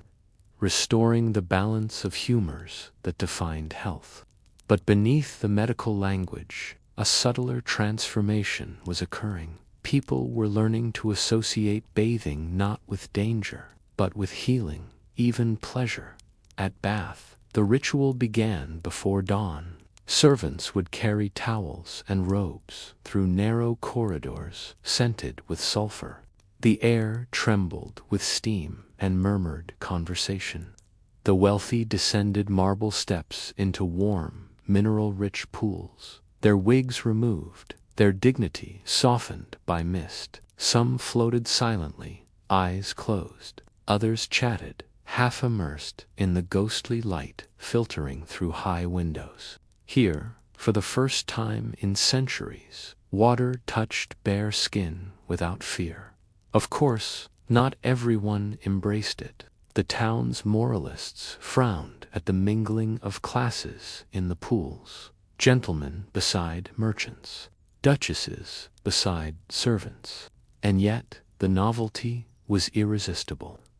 Visitors wrote home, describing the strange delight of immersion, the warmth, the buoyancy, the feeling of renewal. They called it the bathing cure, but in truth it was something deeper, a rediscovery of the body itself. From these public springs, the idea of bathing began to seep quietly into private life. At first, the bath appeared as furniture, a thing of wood, lined with tin, shaped like a coffin, and designed to be filled by hand. It was an event rather than a habit. Servants carried buckets from the kitchen hearth, pouring steaming water until the tub filled halfway. The bather, undressed in the cold air, stepped gingerly in and remained there only briefly. There was no running water, no drainage. When finished, the water had to be scooped out again, bucket by bucket. It was labor-intensive, expensive, and faintly absurd. And yet, those who tried it spoke of an odd exhilaration. One diarist called it a strange revival of spirits. Another described feeling as though new skin were given me. The earliest home baths were mostly for the ill or the eccentric. Doctors prescribed them for melancholy vapors or stagnant bile. Warm water was believed to relax the nerves, cold water to fortify them. Each bath was measured in minutes and degrees. But little by little, the medical excuse faded and the sensual pleasure remained. Soap, too, was undergoing its own quiet evolution. The tallow and lye of earlier centuries gave way to refined olive-based soaps, imported from the Mediterranean or produced by English manufacturers who added scents of bergamot, rosemary, or violet. By the late 18th century, advertisements spoke of delicate washing soaps for ladies' use, no longer tools for laundering alone, but for the skin. The act of washing became an aesthetic experience. Perfumed soaps were sold in carved wooden boxes. Gentlemen began to use shaving soaps that foamed richly when whisked with a brush. Women rubbed soft lathers over their hands and arms, sometimes even over the face, carefully avoiding the eyes, lest the harsh alkali sting. It was a new intimacy with one's own body, conducted in privacy and quiet. Bathing furniture evolved accordingly. Portable slipper baths, shaped like elongated shoes, allowed one to recline comfortably with the head supported. Later came folding baths, collapsible tin tubs, and even early foot baths built into washstands. These were not yet plumbed into the house. That innovation would belong to the Victorian age, but they represented a profound shift. Cleanliness was becoming convenient. The change was visible in art and literature, too, where once portraits emphasized powdered wigs and stiff brocade. New images began to show soft robes, bare shoulders, and the glow of skin. Domestic manuals spoke of refreshment by water as part of the daily toilette. Writers described the morning wash as a pleasure, both moral and physical. To be clean was no longer merely to appear pure, but to feel alive. Still, bathing was not universal. Most homes lacked the means. Fuel was costly, servants few, and water unreliable. The luxury of a bath remained largely confined to the upper and middle classes. But as with so many Georgian innovations, from tea drinking to window curtains, imitations soon followed. Even the modest household might aspire to a weekly or monthly wash, heating water in the hearth and carrying it to a small tub in the kitchen or scullery. The ritual was humble but dignified. A wooden chair near the fire, steam rising from the water, a towel warmed on the fender. Soap, a rarity, was used sparingly. More often, a handful of oatmeal or bran was tied in a cloth and swirled through the bath to soften the skin. The smell was faintly nutty and comforting, the scent of domestic ingenuity. There was also a psychological shift at work. Cleanliness, once defined by linen and perfume, began to mean freshness itself, the absence of residue, the coolness of the skin. People spoke of being refreshed, revived, made easy. Bathing, even occasional, offered a sense of renewal that linen alone could not provide. In this way, the Georgians prepared the ground for the great hygienic awakening of the next century. Their cautious dips and tepid washes were the prelude to the daily baths of the Victorians, who would turn cleanliness into a creed. But for the Georgians, water remained something to be approached respectfully, almost ceremonially, a comfort earned, not assumed. Among the upper classes, bathhouses began to appear in country estates. These were elegant, private rooms built near gardens or attached to orangeries, where one could bathe, surrounded by greenery and light. The bathing temple at Stirhead, for instance, resembled a Roman shrine. In such spaces, the act of bathing became almost poetic, an embrace of antiquity, nature, and self-reflection. Visitors described the sound of trickling water echoing through marble chambers, the flicker of candlelight on tiled walls, the stillness that accompanied the plunge. It was no longer just hygiene, it was philosophy. To bathe was to return to simplicity, to balance, to something ancient and pure. For those who could not afford such splendor, there remained the humble pleasure of washing the hands and face by candlelight. A basin, a cloth, a brief shiver, and then the satisfaction of being, if only for a moment, clean. It was a small ritual, but one that spoke volumes about the human desire for renewal. By the end of the Georgian era, around 1830, a quiet consensus had formed. Water, once an enemy, had become an ally. Soap had softened. Habits had changed. The porcelain washstand, once ornamental, now stood as a daily necessity, and the body, long concealed beneath layers of linen and powder, was reintroduced to itself. It was still a private act, secretive, careful, rarely spoken of, but it marked the beginning of a new intimacy between the individual and their own body. The Georgian bather, eyes closed, half immersed in tepid water, might have felt both, ancient and modern at once, a Roman reborn in a powdered age. And when they emerged, wrapped in warm linen, hair damp, the world might have seemed a little cleaner, a little quieter, as though the century itself were rinsing away its powdered residue, preparing for something new. The candles burned low, the bath water cooled, The servant would return to carry it away, bucket by bucket. Outside, the air smelled faintly of rain. Inside, the room smelled of soap.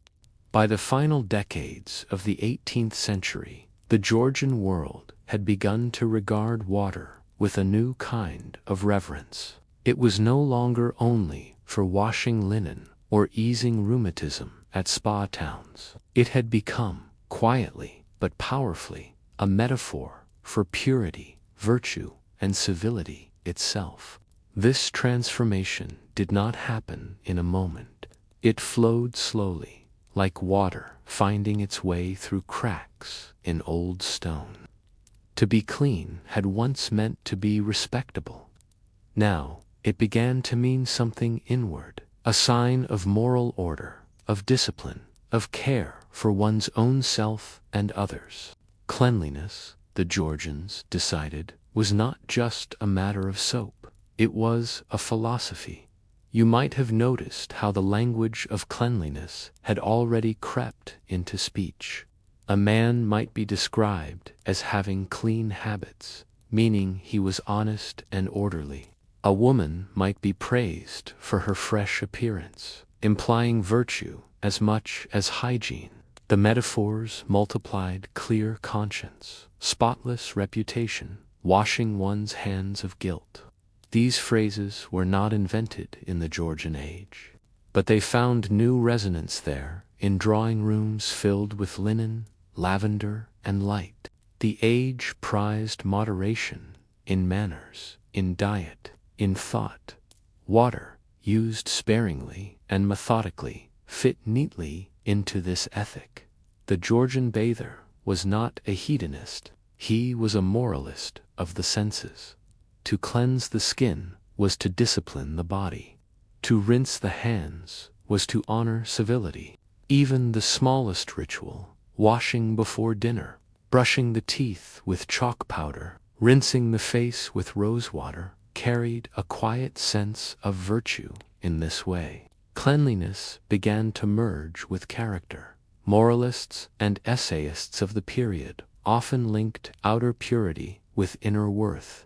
Writers like Lord Chesterfield, whose letters to his son became a manual of civility, advised frequent washing, trimming of nails, brushing of hair, not merely for appearance, but as evidence of self-respect. A man of refinement, he said, never offends the senses of others. It was a simple phrase, yet it carried weight. To be unwashed was not only unpleasant, it was inconsiderate. Cleanliness became a form of empathy, an acknowledgement of other people's noses, eyes, and comfort. Women's manuals took a similar tone. Neatness, one guide wrote, is the first grace of a gentlewoman. Another warned that disorder of dress betrays disorder of mind. Even the humble act of washing one's hands before prayer acquired moral symbolism, as if the body could be purified for the soul's sake. The great bathhouses of Georgian England, like those at Bath or Tunbridge Wells, mirrored this moral awakening. The baths were places of etiquette as much as therapy. Visitors dressed modestly, spoke softly, and maintained polite distance, even while immersed shoulder to shoulder in steaming water. Cleanliness had become public performance, a quiet theater of civility, and yet there was still a tension between virtue and vanity. For some, the ritual of bathing was suspiciously indulgent, a flirtation with sensual pleasure. Religious critics accused the fashionable bathers of luxury and effeminacy, but others defended it, arguing that physical cleanliness was next to spiritual cleanliness. The phrase cleanliness is next to godliness, though not new, gained currency in sermons and moral essays of the age. Preachers declared that washing the body prepared the soul for grace, that a clean home reflected. In this moral landscape, the washstand became almost sacred. Placed by the window, near the morning light, it was both practical and symbolic. The bather would pour water from a jug into a porcelain basin, dip a cloth, and begin the ritual, face first, then hands, then arms. The gesture was slow, deliberate. Towels were folded with care. Mirrors reflected not vanity, but quiet attentiveness. It was a private liturgy of order, the day beginning in cleanliness and restraint. The servants' quarters, of course, told a different story. For the working classes, water was less a symbol and more a struggle. Wells were shallow, pumps unreliable, and soap expensive. Domestic servants, often the unseen enforcers of their master's cleanliness, had little time for their own. A maid might rise before dawn to fetch water from a yard pump, heating it in heavy kettles for her mistress's morning wash, only to rinse her own hands hurriedly in the leftover trickle. And yet, even among the poor, the ideal of cleanliness took hold. Parish sermons urged it. Cheap soaps and communal pumps made it more possible. And so, by degrees, the idea of personal washing became a modest virtue even in cottages, a mark of dignity in poverty. The fascination with cleanliness extended beyond the body. Houses, too, were expected to be neat and sweet, windows polished, hearths swept, linens aired. The smell of stale rooms, once tolerated, became an embarrassment. Manuals advised opening windows daily for the health of the air. The Georgian obsession with ventilation, which would later blossom into Victorian sanitary reform, began here, with the moral sense that stale air reflected stale souls. Even literature absorbed this mood. In novels by Jane Austen, the genteel characters are often those who keep their homes tidy, their clothes well brushed, and their tempers even. Disorder is a social failing, untidiness a moral one. Austen's heroines wash their hands before piano practice, dab lavender water on the wrists, and sit down to tea in rooms swept of dust. Cleanliness, she implies, is the quiet architecture of civility. The deeper you look, the more you find that water ran through every moral idea of the Georgian world. Baptism, literal and symbolic, defined the Christian imagination. Washing became a metaphor for second chances, for redemption. Philosophers, like John Wesley, spoke of bodily cleanliness as the reflection of divine order. He advised his followers to bathe weekly if possible, and to wash daily for the health of the soul as well as the skin. It was not medicine anymore. It was theology. And so, when the Victorians inherited this world, they did not invent cleanliness from nothing. They inherited a moral current already flowing, one that linked soap, civility, and salvation. The Georgian washstand, in all its porcelain simplicity, was the ancestor of the Victorian bathhouse, the municipal pump, the idea that the nation itself must be made clean. You can almost picture it, a Georgian gentleman at his basin, sleeves rolled up, washing his hands before supper. The candle flickers, the water ripples. He dries his fingers carefully on a linen cloth. In the gesture, there is no haste. It is not vanity. It is habit, one learned from childhood, reinforced by sermons, novels, and a growing sense that to be civilized was, at its root, to be clean. Cleanliness, of course, never stood still. By the dawn of the 19th century, new technologies, indoor plumbing, water closets, cast-iron tubs, were transforming hygiene from virtue into infrastructure. but the moral fragrance of the Georgian age lingered. It is there still, faintly. Every time someone washes their hands before a meal or takes comfort in a clean room, the Georgians would have understood that comfort. They lived in a world that prized refinement, yet feared decay, that balanced vanity with virtue, and that believed, however quietly, that to rinse the skin was to refresh the soul. And so, the story of Georgian hygiene ends not with soap or water, but with an idea that cleanliness, in its simplest form, is an act of care for oneself, for others, for the fragile dignity of being human. The basin is empty now, the water poured away, but the reflection remains, calm, clear, and enduring. It is early morning in London. Around the year 1780, the streets are waking slowly, not to birdsong, but to the scrape of wooden wheels and the soft, persistent sound of sweeping. A servant in a gray apron tosses a bucket of slop into the gutter, watching it join the sluggish brown stream that winds toward the Thames. Somewhere nearby, a man whistles as he empties a chamber pot out of an upper window. It splashes below, steam rising faintly in the chill. This is the smell of Georgian civilization to the modern mind. The 18th century often conjures images of powdered wigs, silk stockings, and polite conversation.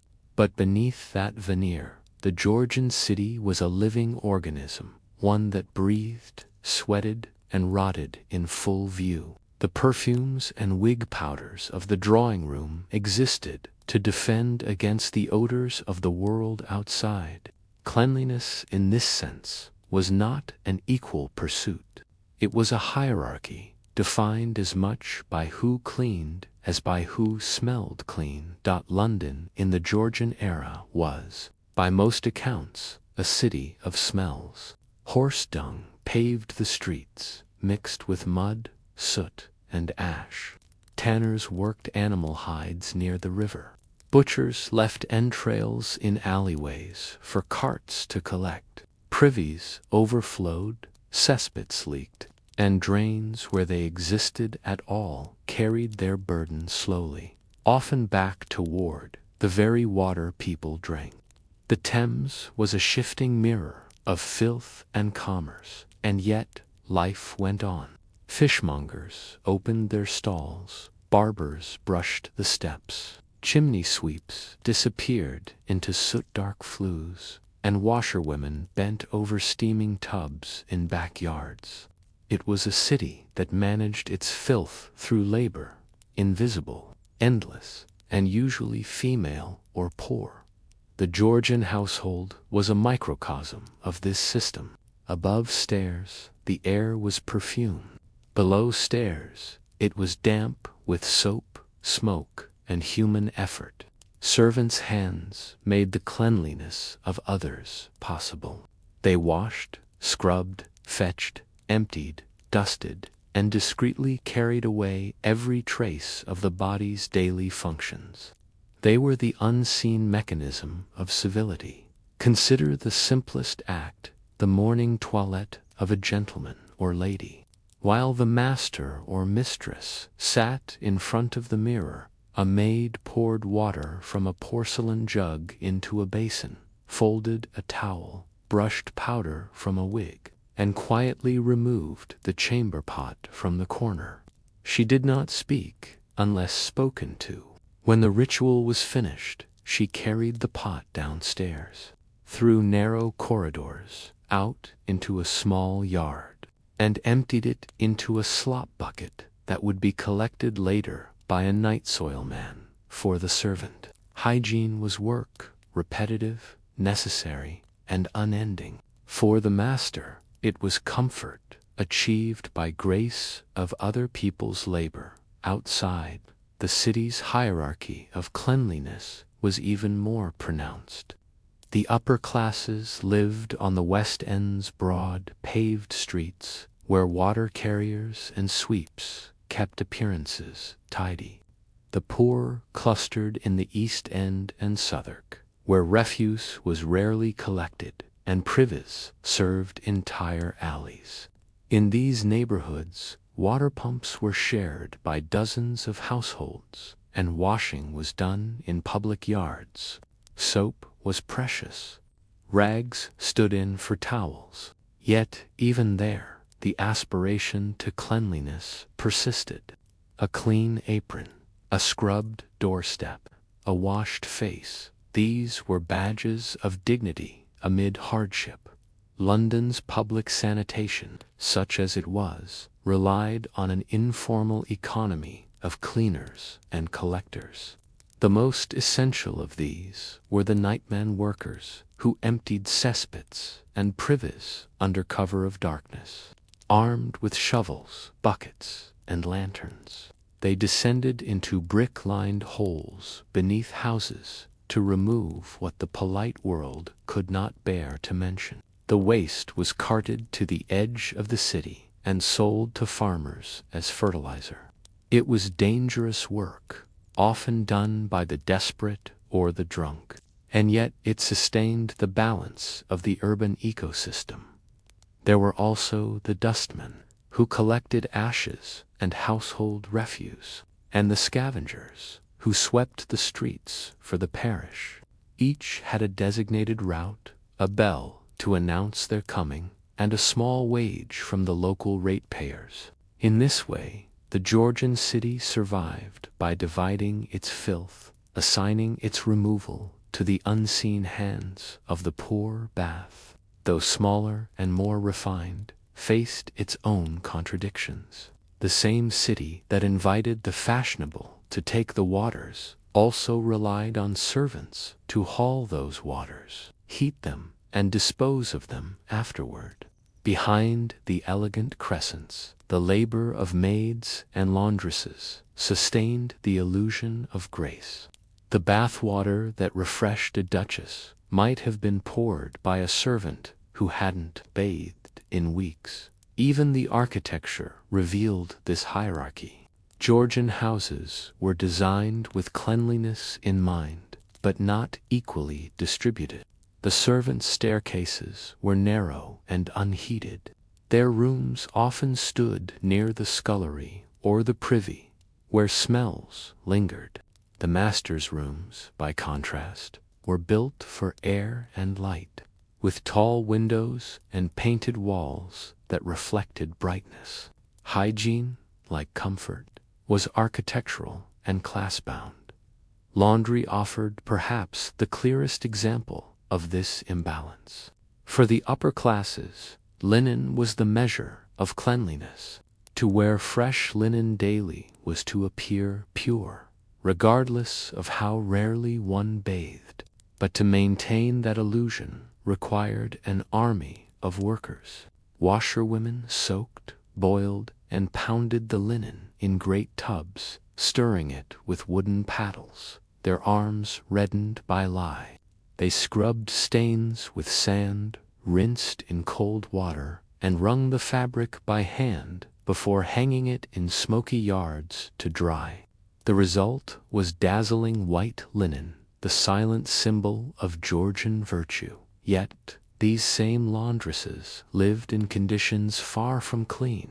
Their homes were damp, their lungs choked by steam and soot, their water supply shared with livestock. Still, they took pride in their work. "A good wash is a mark of honesty," one washerwoman said, and in her words, you hear the moral logic of the age. To cleanse others was a kind of service to society. However invisible in the streets, the odors of the city formed a kind of map. You could tell the neighborhood by the air. Bread and beer marked the bakeries and breweries. Tar and brine marked the docks. Rotting fruit marked the markets. And in every lane, beneath it all, lingered the scent of humanity, a mix of sweat, smoke, and sewage that the Georgians tolerated with stoic practicality. They spoke of the effluvia of the metropolis as though it were a natural phenomenon. Like rain, it's tempting to think of them as indifferent to smell, but that isn't true. They noticed it keenly, they just understood it differently. To the Georgian nose, some odors were simply part of life. Others, however, were dangerous. Miasma, the invisible vapor thought to cause disease, was the great fear of the age. It was believed that bad smells carried sickness through the air. Thus, to remove odors was to protect health, and so perfumed handkerchiefs, vinegar sponges, and scented waters became everyday tools of defense. Gentlemen carried pomanders, small metal balls filled with herbs and citrus peel, to sniff while walking through unpleasant areas. Ladies dabbed vinegar of roses on their gloves. Doctors wore masks stuffed with spices. Even servants learned to keep a bit of mint or lavender near their noses while cleaning. This preoccupation with smell shaped everything from city planning to etiquette. New sewer projects were undertaken not from compassion, but to reduce stench. Streets were sprinkled with sand to absorb waste, and in polite society, controlling one's own scent became a measure of refinement. It was said that a true lady leaves no trace upon the air. But the truth was simpler and less poetic. The Georgian age depended on the silent labor of those who could not afford to smell clean themselves. The washerwomen, the nightmen, the maids, the scavengers, they formed the invisible infrastructure of cleanliness, the human machinery beneath the powdered surface of civilization. And yet, amid all this filth and toil, the city persisted, vibrant, noisy, alive. Its smells were not just reminders of decay, but proof of motion, of life constantly being remade.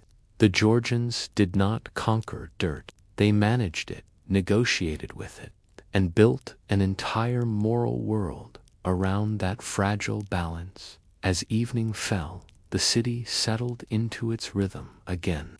Candles glowed behind the tall windows of Mayfair, and servants hurried up and down the stairs, emptying pots, filling basins, lighting fires. In the alleys, washerwomen folded damp linens. Nightmen prepared their carts. Somewhere near the river, a boy swept refuse into the gutter by lamplight. Above it all, a faint scent of lavender drifted from an open window, not strong enough to mask the world, but enough to suggest that, for a moment, someone somewhere was trying.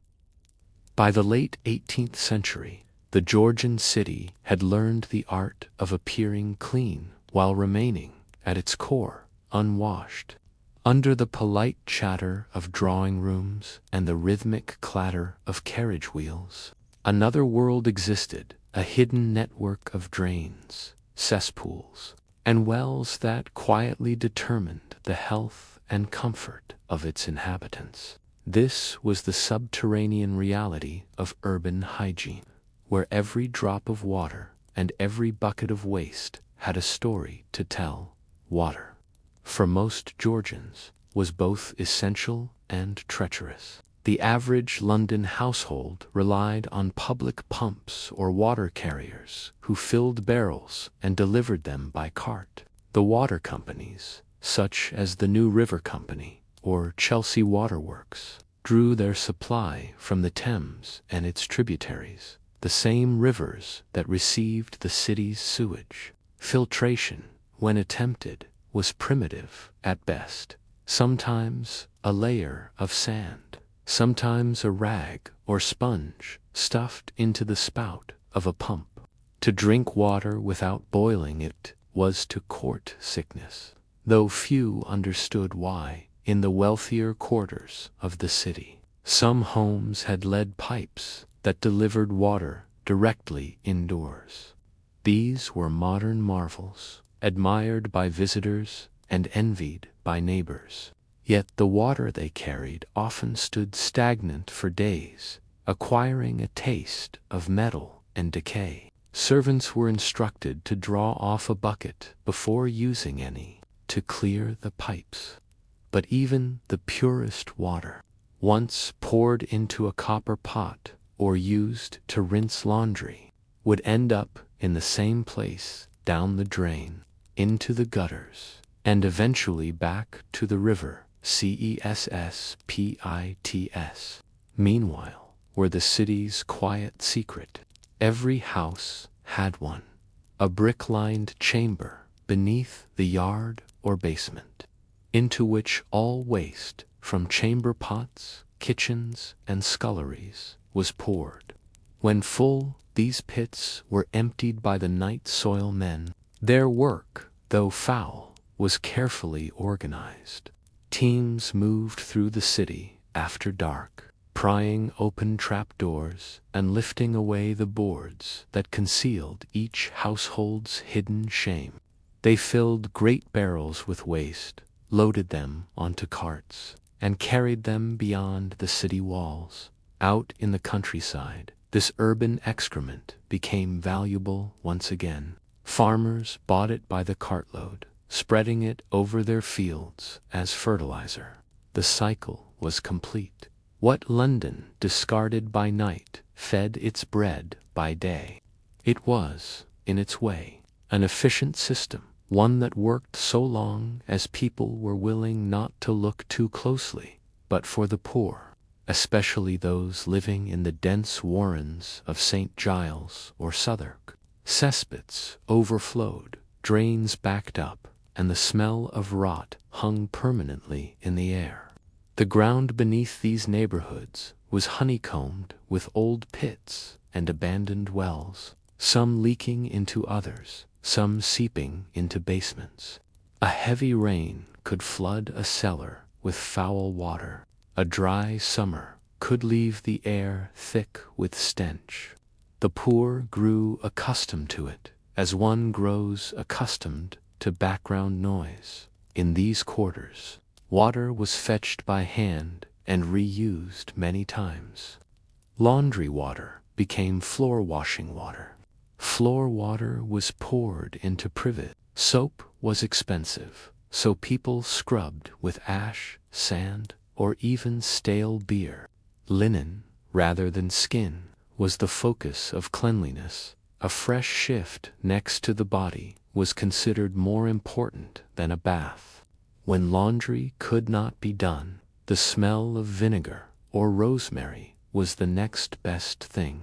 The miasma theory of disease gave shape to these habits. To most Georgians, it was not germs, but odor that carried illness. Foul smells were thought to poison the air and, by extension, the body. This belief made sense in a world where sickness often followed stench. And so, efforts at sanitation were guided less by cleanliness as we understand it, and more by the management of smell. Vinegar was boiled in sick rooms, tar was burned in the streets, and nosegays, little bundles of herbs, were carried to mask unpleasant odors. Doctors recommended fumigating homes with juniper smoke after outbreaks of fever. Even prisons and workhouses were occasionally purified with vinegar and lime, though the results were fleeting. City authorities, for their part, struggled to impose order on this subterranean chaos. London's sewers were an irregular patchwork, some brick-lined, others simple ditches covered with boards. Rainfall could wash filth into the Thames, or it could send it bubbling back into the streets. Complaints about stench were frequent, but remedies were rare. The General Commissioners of Sewers, a body established in the 17th century, had the thankless task of inspecting drains and levying fines. Yet even they admitted that much of the city's waste escaped observation. Bath, by contrast, offered a neater illusion of order. Its famous baths drew from hot springs deep beneath the earth, and the water, though mineral-rich and faintly sulphurous, was regarded as curative. Visitors drank it, bathed in it, and praised its purity. But even Bath had its hidden infrastructure, channels that carried away the used water, cesspits beneath lodging houses, and drains that emptied discreetly into the Avon. The very waters that promised health also carried the waste of the sick beneath the cobblestones. The Georgian city murmured with these invisible movements. Water trickled, seeped, and spilled through its veins. Waste decomposed slowly in brick chambers, releasing gases that found their way upward through cracks and gratings. The air of London, as one writer observed in 1790, was a vapor of mingled perfumes, of bread, horses, vinegar, and corruption. It was a scent both civic and human, the smell of a city alive and unwashed, and yet, in the midst of this complexity, there was a strange equilibrium. The rich required the labor of the poor to maintain their cleanliness, while the poor depended on the refuse of the rich to earn a living. The night soil, men, scavengers, and water carriers formed an unseen economy, recycling what the city cast aside. It was not efficient by modern standards, but it was sustainable in its own rough way. Every layer of society had its relationship with waste. The aristocrat's perfumed wig and the laborer's bucket of excrement belonged to the same ecosystem. Both were symbols, one of refinement, the other of survival, and between them ran the unseen channels of water, labor, and necessity that made Georgian life possible. To walk through a Georgian street was to walk above a living organism, one that consumed and expelled in equal measure. Beneath your feet, hidden under stone and soil, lay the city's digestive system, a network that sustained life even as it spread disease. It was not pretty, but it worked, and perhaps that is the truest reflection of the Georgian world. Not cleanliness in the modern sense, but balance, a delicate dance between dirt and decorum, between what could be seen and what must remain hidden. Still, one might pause and wonder what happened when that balance failed, when the waste overwhelmed the walls that confined it, or when the water turned from servant to saboteur. By the early years of the 19th century, the delicate equilibrium that had sustained Georgian sanitation began to crack. The city was growing too fast, the drains too shallow, and the old cesspits too full. London, Bath, and every other ambitious Georgian town found themselves caught between the elegance of Enlightenment ideals and the raw, biological truth of overcrowding. What had once been merely unpleasant was becoming dangerous. For decades, the system had relied on invisibility, filth hidden underground, odors masked with scent, and laborers who performed their duties in silence. But as populations swelled and waste accumulated, the boundaries that separated clean from unclean blurred. Cesspits overflowed into wells. Contaminated water made its way into kitchens. The streets reeked in the summer heat, and the genteel classes began to complain, not out of sympathy for the poor, but because the stench could no longer be ignored. Reform, as it so often does, began not with compassion but with discomfort.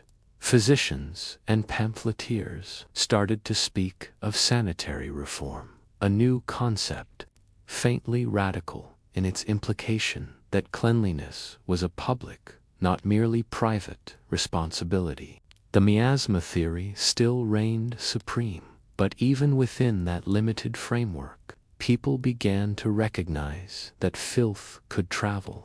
One foul-smelling drain could ruin an entire neighborhood's air. The problem was no longer individual, but collective. Among the first to sound the alarm were city surveyors and engineers. They described, often in dismal prose, the condition of the sewers, collapsed tunnels, leaking walls, pipes that carried waste uphill.